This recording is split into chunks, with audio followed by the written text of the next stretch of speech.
किसके श्राप की वजह से महाराज धृतराष्ट्र जन्म से ही अंधे थे। ये उनके मिले एक श्राप के कारण था। बहुत कम लोगों को इस श्राप के बारे में पता होगा। वो धृतराष्ट्र ही थे जिन्होंने अपनी पत्नी के पूरे परिवार को मरवा डाला था। चलिए अब हम आपको पूरी कहानी बताते हैं और इस रहस्यमय कहानी से पर्दा उठाते हैं। दोस्तों, अगर आपने महाभारत पढ़ी होगी तो आपको पता होगा कि महाराज शांतनु की पत्नी को दो पुत्र प्राप्त हुए थे, जिनका नाम था विचित्रवीर्य और चित्रांगद। चित्रांगद अपनी बहुत कम उम्र में एक युद्ध लड़ते हुए मारे गए। उसके बाद भीष्म पितामह ने विचित्रवीर्य का विवाह काशी की राजकुमारी अंबिका और अंबालिका से करवा दिया था। तो कुछ समय के पश्चात ही किसी गंभीर बीमारी के कारण विचित्रवीर्य की मृत्यु हो गई थी। विचित्रवीर्य की दोनों पत्नी अंबालिका और अंबिका पुत्रहीन थी। इस विचार को लेकर उनकी माता सत्यवती बहुत चिंतित रहती थी। वो सोच रही थी कि अब कौरवों का वंश कैसे आगे बढ़ेगा। तभी माता सत्यवती ने अपने कौरव वंश को बचाने के लिए अपने पुत्र वेदव्यास को अपने पास बुलाने का आमंत्रण भेजा। आमंत्रण मिलने के तुरंत पर ही वेदव्यास अपनी मां से मिलने आ गए और आने पर उनसे उन्हें बुलाने का कारण पूछा। तब माता सत्यवती ने अपने कौरव वंश को आगे बढ़ाने की बात करी। अपनी माता को चिंता में देखकर महर्षि वेदव्यास ने अंबिका और अंबालिका के गर्भ में अपने वेदों की शक्तियों से संतान उत्पन्न की। तब अंबिका ने महर्षि वेदव्यास का तेज देखकर अपनी आंखें बंद कर ली थी, जिस कारण से उन्हें अंधी संतान पैदा हुई, जो जन्म लेकर धृतराष्ट्र नाम से पहचाने गए। फिर उनकी दूसरी रानी अंबालिका महर्षि वेदव्यास को देखकर डर गई थी, जिसके कारण उनका चेहरा पीला पड़ गया था, जिससे उन्हें थोड़ी कमजोर संतान प्राप्त हुई, जो महाराज पांडु के नाम से पहचाने गए। उसी समय महर्षि वेदव्यास ने अपनी शक्तियों का प्रयोग एक दासी पर भी किया था, जिससे उस दासी को भी एक पुत्र प्राप्त हुआ, जो कि विदुर नाम से पहचाने गए। महाभारत की कथाकार धृतराष्ट्र अपने पिछले जन्म में बहुत दुष्ट राजा थे। तो वो एक दिन विचरण कर रहे थे। उन्होंने देखा कि तालाब में हंस और उसके बच्चे भ्रमण कर रहे हैं। उस समय महाराज ने अपने सैनिकों को आदेश दिया कि इस हंस की आंख फोड़ दी जाए एवं उसके बच्चों को भी मार दिया जाए। तब उस हंस ने महाराज धृतराष्ट्र को श्राप दिया कि तुम भी अपने अगले जन्म में अंधे पैदा होगे, और जिस प्रकार तुमने मेरे बच्चों के प्राण लिए हैं, तुम्हारे भी सभी पुत्र मृत्यु को प्राप्त होंगे। महाभारत युद्ध के पश्चात विधवाओं का क्या हुआ था? महाकाव्य महाभारत के अनुसार कुरुक्षेत्र में हुए कौरव और पांडवों के युद्ध में यक्षौहिणी सेनाओं ने युद्ध किया था। इनमें से 11 कुल अक्षौहिणी सेना कौरवों के पक्ष में थी और 7 यक्षौहिणी सेना ने पांडवों के पक्ष में युद्ध किया था। यक्षौहिणी प्राचीन भारत में सेना का माप हुआ करता था। महाभारत के अनुसार इसमें 21,870 हाथी, 65,610 घुड़सवार एवं 1,09,350 पैदल सैनिक होते थे। इसके अनुसार इनका अनुताप 1 रथ, 1 गज, 3 घुड़सवार, 5 पैदल सैनिक होता था। एक घोड़े पर एक सवार बैठा होगा। हाथी पर कम से कम 2 व्यक्तियों का होना आवश्यक है, एक फिलवान और दूसरा लड़ने वाला योद्धा। इसी प्रकार एक रथ में 2 मनुष्य और 4 घोड़े रहे होंगे। इस प्रकार महाभारत की सेना के मनुष्यों की संख्या कम से कम 46,81,920 और घोड़ों की संख्या रथ में जुते हुओं को लगाकर 27,15,620 हुई। कहा जाता है कि महाभारत के युद्ध में 18 अक्षौहिणी सेना नष्ट हो गई थी। पांडवों के सेनापति धृष्टद्युम्न थे, कौरवों के सेनापति भीष्म थे। पांडवों के पास 5 यक्षौहिणी सेना थी और कुल 15,30,900 सैनिक थे। तो कौरवों के पास 11 यक्षौहिणी सेना थी और कुल 24,05,700 सैनिक थे। पांडव पक्ष के सभी योद्धाओं में से केवल 8 ज्ञात वीर ही बचे थे, जिसमें 5 पांडव, श्री कृष्ण, सात्यकी और युयुत्सु। कौरव पक्ष के सभी योद्धाओं में से केवल 3 ज्ञात वीर ही बचे हुए थे, अश्वत्थामा, कृपाचार्य, कृतवर्मा। हम लोगों ने देखा कि दोनों पक्ष के मनुष्यों की संख्या कम से कम 46,81,920 थी और सभी योद्धा कुरुक्षेत्र की भीषण लड़ाई में मारे गए थे। अब यक्ष प्रश्न ये निर्माण होता है कि मरने वाले सभी योद्धाओं की पत्नी विधवा हुई, उनका क्या हुआ? महाभारत युद्ध में लाखों की संख्या में योद्धा वीर गति को प्राप्त हुए थे, मगर क्या आपको पता है युद्ध के बाद वीर गति को प्राप्त हुए सैनिकों की पत्नियों का क्या हुआ? महाभारत युद्ध पश्चात पांडव पुत्र युधिष्ठिर का हस्तिनापुर के नरेश के रूप में राज्याभिषेक हुआ। उसके पश्चात 5 पांडव अब हर समय अपने प्रजा की सेवा में लगे रहते थे। पांडवों की सेना से हस्तिनापुर की प्रजा तो खुशहाल थी, लेकिन अपने युद्ध में विधवा हुई स्त्रियों के शोक में अक्सर रोया करती थी, पर इसका जरा सा भी आभास अपने राजा को न होने देती थी। कुछ दिन के बाद एक दिन महर्षि वेदव्यास पांडवों से मिलने आए, परंतु वहां महर्षि वेदव्यास देखा कि पांडव सहित हस्तिनापुर के सभी निवासी भी युद्ध में मारे गए, अपने परिजनों के शोक में डूबे हुए हैं। ये देख महर्षि वेदव्यास ने सभी से कहा कि आप लोग युद्ध में वीर गति को प्राप्त हुए, अपने परिजनों का विलाप न करें। वे सभी स्वर्ग या फिर दूसरे लोकों में सुखपूर्वक निवास कर रहे हैं। वे सभी अपने अपने लोगों में अति प्रसन्न हैं। परंतु महर्षि वेदव्यास के इन कथनों से भी उन लोगों का शोक दूर नहीं हुआ। तब महर्षि वेदव्यास ने सभी से कहा कि अगर आप लोगों को मेरे द्वारा कही गई बातों पर विश्वास नहीं हो रहा है तो आज रात मैं आप सभी को अपने परिजनों से मिलवाऊंगा। सभी के चेहरे पर मुस्कान उभर आई।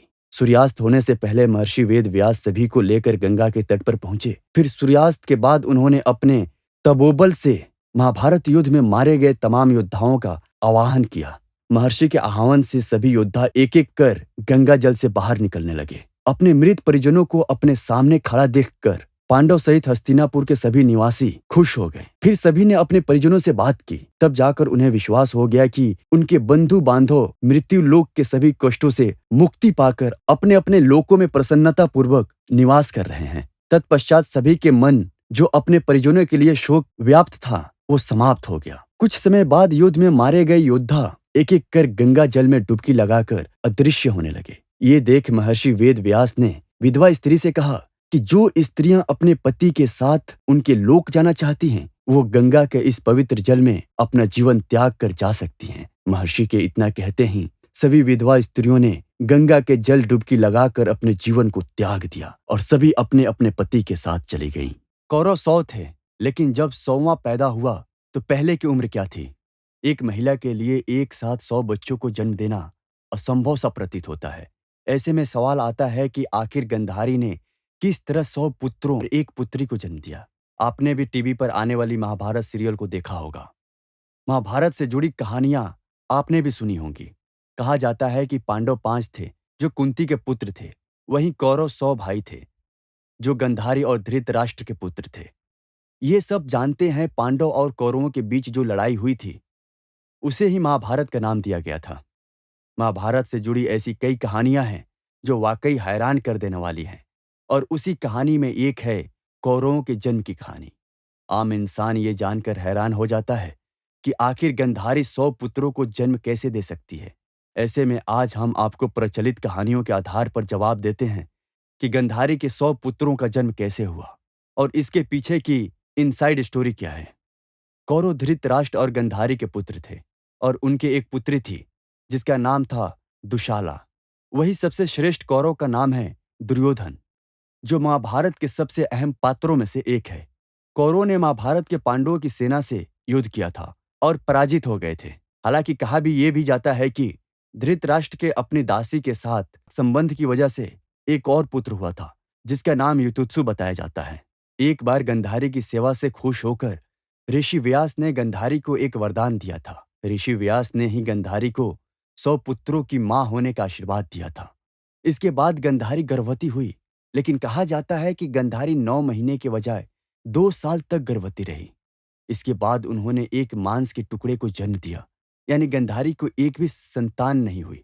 इसके बाद खुद ऋषि व्यास ने इस मांस के टुकड़े को 101 हिस्सों में विभाजित किया और अलग अलग घड़ों में रखवा दिया। 101 घड़ों में रखे गए मांस के टुकड़ों से बच्चों का विकास हुआ और धीरे धीरे सभी उन घड़ों से जो बच्चे निकले उन्हें ही कौरव कहा गया। 101 घड़ों में से 100 तो कौरव भाई निकले, जबकि एक घड़े से दुशाला ने जन्म लिया जो 100 कौरवों की अकेली बहन थी। इसी तरह 100 कौरवों का कुछ ही समय के अंतराल में जन्म हुआ। ऐसे हुई थी धृतराष्ट्र, गंधारी और कुंती की मृत्यु। फिर शुरू हुआ कलयुग। महाभारत महाकाव्य हिंदू धर्म का एक प्रमुख ग्रंथ है। 18 दिन तक चलने वाले इस महायुद्ध में करोड़ों योद्धाओं ने धर्म और अधर्म के नाम पर युद्ध में भाग लिया और अपनी जान गंवा दी। महाभारत के ज्यादातर पात्रों का कोई न कोई रहस्य रहा है जिनके विषय में बहुत ही कम लोग जानते हैं। दरअसल महाभारत की कहानी युद्ध के बाद समाप्त नहीं होती है। असल में महाभारत के बाद भी कई ऐसी कहानियां हैं जिनका जिक्र आपको कम ही सुनने को मिलता है। कुरुक्षेत्र के युद्ध में कौरवों का संहार हो गया और पांडवों की मृत्यु उनके महाप्रस्थान के दौरान हुई थी। भीष्म पितामह ने मृत्यु शैया पर अपना दम तोड़ दिया था। लेकिन क्या आप जानते हैं कि कुंती धृतराष्ट्र और गंधारी की मृत्यु कैसे हुई और उसके बाद कलयुग की शुरुआत हुई? महाभारत के दौरान धृतराष्ट्र ने अपने 99 बेटों को खो दिया था, लेकिन उनका एक बेटा युयुत्सु जो पांडवों की ओर से युद्ध लड़ रहा था, इसलिए वही एकमात्र कौरव था जो जीवित रह गया था। युयुत्सु एक दासी से जन्मा था। इस युद्ध में पांडवों ने भी अभिमन्यु और जन्मी संतान समेत कई महायोद्धाओं को भी खो दिया था। युद्ध में पांडवों की जीत हुई और उनको हस्तिनापुर का राजपाट मिला। महाभारत के युद्ध के 15 साल बाद धृतराष्ट्र, गंधारी, संजय और कुंती के शाही रहन सहन को छोड़कर तपस्या करने और पापों से मुक्ति के लिए वन में चले जाते हैं। संजय धृतराष्ट्र के साथ रहते हैं, इसलिए वो भी तीनों के साथ चले जाते हैं। वहाँ वो एक आश्रम का निर्माण करते हैं और भगवान की भक्ति और तपस्या में लगे रहते हैं। वन में रहने के करीब 3 साल बाद एक दिन धृतराष्ट्र गंगा स्नान करने के लिए जाते हैं और उनके जाते ही जंगल में आग लग जाती है। आग को देखकर कुंती, संजय और गंधारी भयभीत हो जाते हैं और वे कुटिया छोड़कर धृतराष्ट्र को देखने आते हैं कि उनको कोई खतरा तो नहीं है। संजय सभी को वन छोड़कर जाने के लिए कहते हैं, लेकिन धृतराष्ट्र उनसे कहते हैं कि ये वो समय है जब हम सभी को अपने पापों से मुक्ति पाकर मोक्ष की प्राप्ति होगी। धृतराष्ट्र, गंधारी और कुंती वही वन में रुक जाते हैं और अपने प्राणों को त्यागने का संकल्प करते हैं। सभी अपने मन को एकाग्र करके समाधि में लीन हो जाते हैं और इसी अवस्था में देह का त्याग कर देते हैं और जंगल की आग में उनका शरीर जलकर पंच तत्व में विलीन हो गया। ऐसे ही संजय वन को छोड़कर हिमालय की ओर प्रस्थान कर जाते हैं। वहां एक सन्यासी की तरह अपना जीवन व्यतीत करते हैं। करीब एक साथ नारद मुनि पांडव पुत्रों को उनकी परिजनों की मृत्यु का दुखद समाचार सुनाते हैं और सभी लोग वहीं चले जाते हैं, वहां जहां धृतराष्ट्र, गंधारी और कुंती की मृत्यु होती है। वहां जाकर वो धार्मिक संस्कार पूरे करते हैं। कुछ साल बाद पांडव अपने कार्यों को पूरा करके स्वर्ग चले जाते हैं और भगवान श्री कृष्ण अपने बैकुंठ धाम को चले जाते हैं। तभी से कलयुग का आरंभ होता है। वैसे तो कृष्ण का संपूर्ण जीवन ही एक प्रबंधन की किताब है, जिसे सैकड़ों हजारों बार कहा और सुना जा चुका है। कुरुक्षेत्र में 2 सेनाओं के बीच खड़े होकर भारी तनाव के समय कृष्ण ने अर्जुन को जो ज्ञान दिया वो दुनिया का सबसे सर्वश्रेष्ठ ज्ञान है। गीता का जन्म युद्ध के मैदान में 2 सेनाओं के बीच हुआ। जीवन की श्रेष्ठतम बातें भारी तनाव और दबाव में ही होती हैं। अगर आप दिमाग को शांत और मन को स्थिर रखने की कोशिश करें तो सबसे बुरी परिस्थितियों में भी आप अपने लिए कुछ बहुत बेहतरीन निकाल सकते हैं। ये कृष्ण सिखाते हैं। गीता पढ़ने से पहले अगर इसी बात को समझ लिया जाए तो समझिए कि गीता पढ़ना सफल हुआ। कृष्ण का जीवन ऐसी ही बातों से भरा पड़ा है। जरूरत है नजरिए की। उनका जीवन आपके लिए माइथोलॉजी का एक हिस्सा मात्र भी हो सकता है और आपका पूरा जीवन बदल कर रख देने वाला ज्ञान भी। आवश्यकता हमारी है, हम उनके जीवन से लेना क्या चाहते हैं। कृष्ण मात्र कथाओं में पढ़ा या सुना जाने वाला पात्र नहीं है, वो चरित्र और व्यवहार में उतारे जाने वाले देवता हैं। कृष्ण से सीखें कैसे जीवन को सर्वश्रेष्ठ बनाया जा सकता है। 10 बातें हैं जो अगर व्यवहार में उतार ली तो सफलता निश्चित मिलेगी। शुरू से अंत तक जीवन संघर्ष ही है। कारागृह में जन्मे कृष्ण पैदा होते ही यमुना पार कर गोकुल में लाए गए। तीसरे दिन पुनः मारने आ गई। यहां से शुरू हुआ संघर्ष। देह त्यागने से पहले द्वारका डुबोने तक रहा। कृष्ण का जीवन कहता है, आप कोई भी हो, संसार में आए हैं तो संघर्ष हमेशा रहेगा। मानव जीवन में आकर परमात्मा भी सांसारिक चुनौतियों से बच नहीं सकता। कृष्ण ने कभी किसी बात की शिकायत नहीं की। हर परिस्थितियों को जिया और जीता। कृष्ण कहते हैं, परिस्थितियों से भागो मत, उसके सामने डट कर खड़े हो जाओ, क्योंकि कर्म करना ही मानव जीवन का पहला कर्तव्य है। हम कर्मों से ही परेशानियों से जीत सकते हैं। स्वास्थ्य शरीर से ही विजयी है। कृष्ण का बचपन माखन मिश्री खाते हुए गुजरा। आज भी भोग लगाते हैं हम, लेकिन ये संकेत कुछ और हैं। अगर अच्छा हो, शुद्ध हो, बल देने वाला हो, बचपन में शरीर को अच्छा आहार मिलेगा तो ही तो इंसान युवक होकर वीर बनेगा। शरीर को स्वस्थ रखना है तो बचपन से ध्यान देने की जरूरत है। ये पेरेंटिंग के दौर से गुजर रहे युवकों के लिए बड़ा मैसेज है। अपने बच्चों को ऐसा खाना दें जो उनको बल दे, सिर्फ स्वाद के लिए ही नहीं खिलाएं। तभी वो बड़े होकर स्वयं को और समाज को सही दिशा में ले जा पाएंगे।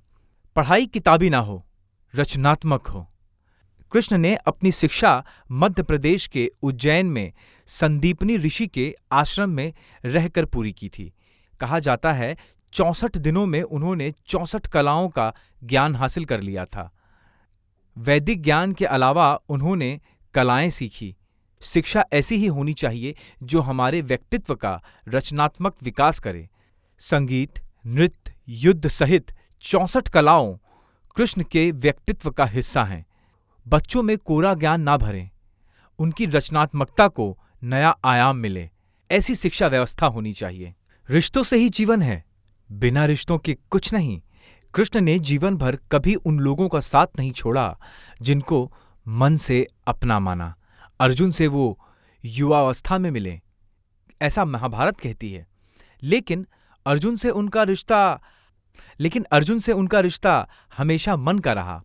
सुदामा हो या उद्धत, कृष्ण ने जिसे अपना मान लिया उसका साथ जीवन भर दिया। रिश्तों के लिए कृष्ण ने नई लड़ाई लड़ी और रिश्तों से ही कई लड़ाइयां जीती। उनका सीधा संदेश है, सांसारिक इंसान की सबसे बड़ी धरोहर रिश्ते ही हैं। अगर किसी के पास रिश्तों का थाती नहीं है तो वो इंसान संसार के लिए गैर जरूरी है। इसीलिए अपने रिश्तों को दिल से जिए, दिमाग से नहीं। नारी का सम्मान समाज के लिए जरूरी। राक्षस नरकासुर का आतंक था। करीब 16,100 महिलाओं को उसने अपने महल में कैद किया था। महिलाओं से बलात्कार में उसे सुख मिलता था। कृष्ण ने उसे मारा, सभी महिलाओं को मुक्त कराया। लेकिन सामाजिक कुरीतियां तब भी थीं। उन महिलाओं को अपनाने वाला कोई नहीं था। खुद उनके घरवालों ने उन्हें दूषित मानकर त्याग दिया था। ऐसे में कृष्ण आगे आए, सभी 16,100 महिलाओं को अपनी पत्नी का दर्जा दिया। समाज में उन्हें सम्मान के साथ रहने के लिए स्थान दिलाया। कृष्ण ने हमेशा नारी को शक्ति बनाया, उसके सम्मान के लिए तत्पर रहें। पूरी महाभारत नारी के सम्मान के लिए ही लड़ी गई थी। सो आप कृष्ण भक्त हैं तो अपने आसपास की महिलाओं का पूरा सम्मान करें। कृष्ण की कृपा पाने का ये सबसे सरल मार्ग है। आपके मतभेद अगली पीढ़ी के लिए बाधा न बने। कम ही लोग जानते हैं कि जिस दुर्योधन के खिलाफ कृष्ण ने आजीवन पांडवों का साथ दिया, उसकी मौत का कारण भी कृष्ण की कूटनीति बनी। वो ही दुर्योधन रिश्ते में कृष्ण का समधी भी था। कृष्ण के पुत्र शंभ ने दुर्योधन की बेटी लक्ष्मणा का अपहरण करके उससे विवाह किया था, क्योंकि लक्ष्मणा सांब से विवाह करना चाहती थी, लेकिन दुर्योधन इसके खिलाफ था। सांब को कौरवों ने बंदी भी बनाया था। तब कृष्ण ने दुर्योधन को समझाया था कि हमारे मतभेद अपनी जगह हैं, लेकिन हमारे विचार हमारे बच्चों के भविष्य में बाधा नहीं बनने चाहिए। दो परिवारों के आपसी झगड़े में बच्चों के प्रेम की बलि न चढ़नी चाहिए। कृष्ण ने लक्ष्मणा को पूरे सम्मान के साथ अपने यहाँ रखा।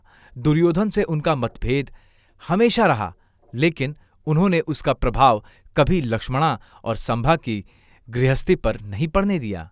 शांति का मार्ग ही विकास का रास्ता है। कृष्ण ने महाभारत युद्ध के पहले शांति से समझौता करने के लिए पांडवों और कौरवों के बीच मध्यस्थता की। हालांकि दोनों ही पक्ष युद्ध लड़ने के लिए आतुर थे, लेकिन कृष्ण ने हमेशा चाहा कि कैसे भी युद्ध टल जाए। झगड़ों से कभी समस्याओं का समाधान हुआ है भला? शांति के मार्ग पर चलकर ही हम समाज का रचनात्मक विकास कर सकते हैं। कृष्ण ने समाज की शांति से मन की शांति तक दुनिया को ये समझाया कि कोई भी परेशानी तब तक मिट नहीं सकती जब तक वहां शांति न हो, फिर चाहे वो समाज हो या हमारा खुद का मन?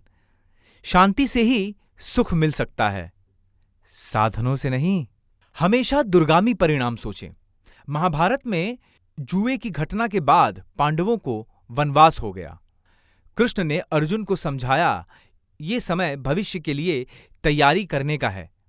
महादेव शिव, देवराज इंद्र और दुर्गा की तपस्या करने को कहा। कृष्ण जानते थे कि दुर्योधन को कितना भी समझाया जाए, वो पांडवों को कभी उनका राज्य नहीं लौटाएगा। तब शक्ति और सामर्थ्य की जरूरत होगी। कर्ण के कुंडल कवच पांडवों की जीत में आड़े आ रहे थे। उन्होंने हर चीज पर बहुत दुर्गामी सोच रखी। कोई भी फैसला तत्कालीन आवेश में नहीं लिया गया। हर चीज के लिए आने वाली पीढ़ियों तक का सोचा। यही सोच समाज का निर्माण करती है। हर परिस्थिति में मन शांत और दिमाग स्थिर रखें। पांडवों के राजसूय यज्ञ में शिशुपाल कृष्ण को अपशब्द कहता रहा। छोटा भाई था, लेकिन मर्यादाएं तोड़ दी। पूरी सभा चकित थी। कुछ क्रोधित भी थे, लेकिन कृष्ण शांत थे, मुस्कुरा रहे थे। शांति दूत बनकर गए तो दुर्योधन ने अपमान किया। कृष्ण फिर भी शांत रहे। अगर हमारा दिमाग स्थिर है, मन शांत है, तभी हम कोई सही निर्णय ले पाएंगे। आवेश में हमेशा हादसे हुआ करते हैं। ये कृष्ण हमें सिखाते हैं। विपरीत परिस्थितियों में भी कभी विचलित नहीं होना, ये गुण कृष्ण से बेहतर और कौन सिखा सकता है। लीडर बने, श्रेय लेने की होड़ से बचें। कृष्ण ने दुनिया भर के राजाओं को जीता था। जहां ऐसे राजाओं का राज था जो भ्रष्ट थे, जैसे जरासंध, लेकिन कभी किसी राजा का सिंहासन नहीं छीना। कृष्ण के पूरे जीवन में कभी ऐसा नहीं हुआ कि उन्होंने किसी राजा को मारकर उसका शासन खुद लिया हो। जरासंध को मारकर उसके बेटे को राजा बनाया, जो चरित्र का अच्छा था। सभी जगह ऐसे लोगों को बैठाया जो धर्म को जानते थे। कभी राजा नहीं बने, हमेशा राजा बनाने वाले बने।